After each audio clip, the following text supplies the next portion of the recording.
महाराष्ट्रातील सत्ता संघर्षाबाबतीत ज्या गटाला वाटत असेल की आपल्या याच्याप्रमाणे निकाल लागला नाही आणि त्याकरता तो निश्चितपणे सर्वोच्च न्यायालयात त्याविरुद्ध दाद मागू शकतो।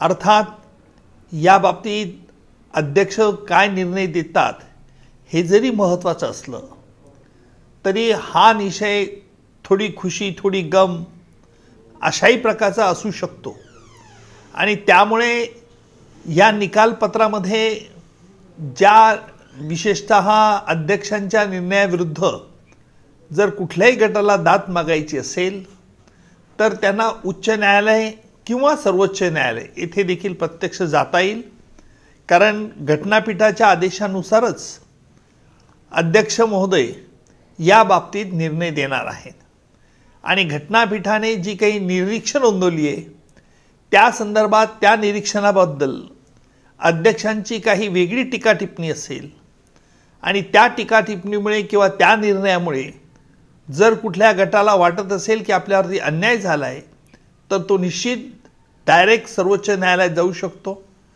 किंवा अध्यक्षांच्या कुठल्याही कृतीबद्दल उच्च न्यायालयात देखील दाद मागू शकतो। सर, या संदर्भातला निकाल येण्यासाठी किती कालावधी लागू शकतो सुप्रीम कोर्टात गेल्यानंतर? नाही, आज या बाबतीत अंतिम सर्वोच्च न्यायालय निर्णय कधी देईल याचं भाकीत करता येणं आज कठीण आहे, परंतु साधारणतः सर्वोच्च न्यायालयात जर ही बाजू पुन्हा गेली, हा संपूर्ण प्रश्न पुन्हा सर्वोच्च न्यायालयाच्या दारात गेला तर सर्वोच्च न्यायालयाला पुन्हा दोन्ही बाजूंचं म्हणणं ऐकावं लागेल आणि त्यावरती निर्णय द्यावा लागेल। अर्थात हा घटनापीठाचा एक निर्णय असल्यामुळे घटनापीठाने जी निरीक्षण नोंदवली आहे त्या निरीक्षणाचं ऑब्झर्वेशन्स जे आहेत त्या संदर्भात निश्चितपणे जो दुखावलेला गट असेल तो तिथे दाद मागू शकतो। याकरता पुन्हा आता घटनापीठ स्थापन करण्याची कुठली आवश्यकता राहणार नाही, परंतु सुप्रीम कोर्टच्या रेग्युलर बेंच पुढे हा निर्णयासाठी अपिलासाठी जाऊ शकतात। आमदारांच्या अपात्रतेच्या प्रकरणात 10वं शेड्यूल अर्थात पक्षांतर बंदी कायदा महत्त्वाची भूमिका अदा करणार आहे। हा कायदा काय आहे आणि या निकालात त्याची झलक कशी असेल?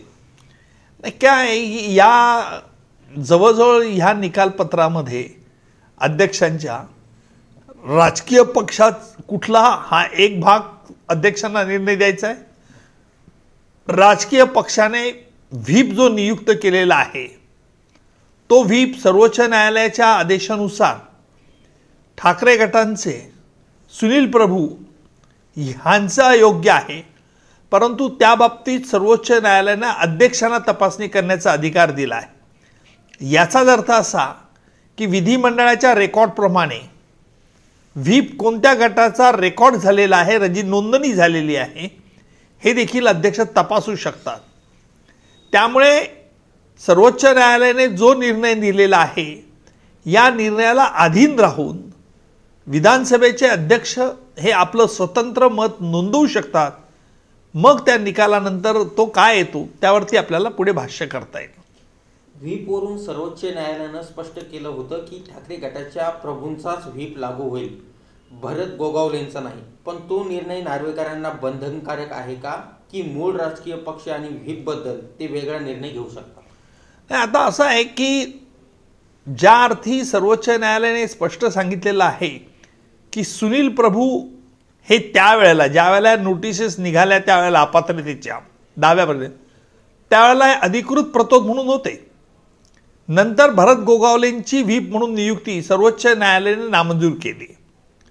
परंतु हे असं असताना देखील सर्वोच्च न्यायालयाने एक मुभा अध्यक्षांना दिली आहे आणि ती मुभा म्हणजे की अध्यक्षांनी विधिमंडळाच्या रेकॉर्डनुसार कुठल्या पक्ष गटाच्या व्हीपची नोंदणी त्यांच्या रजिस्टरला झाली आहे ही बाब ते तपासू शकतात आणि त्यानुसार ते निर्णय घेऊ शकतात। देश विदेशातील प्रत्येक घडामोडींचे लाईव्ह अपडेट मिळवण्यासाठी आता साम टीव्हीच्या सर्व सोशल मीडिया प्लॅटफॉर्मला लाईक, फॉलो आणि सबस्क्राईब करा। तसंच सर्व नोटिफिकेशनसाठी बेल आयकॉन प्रेस करायला विसरू नका।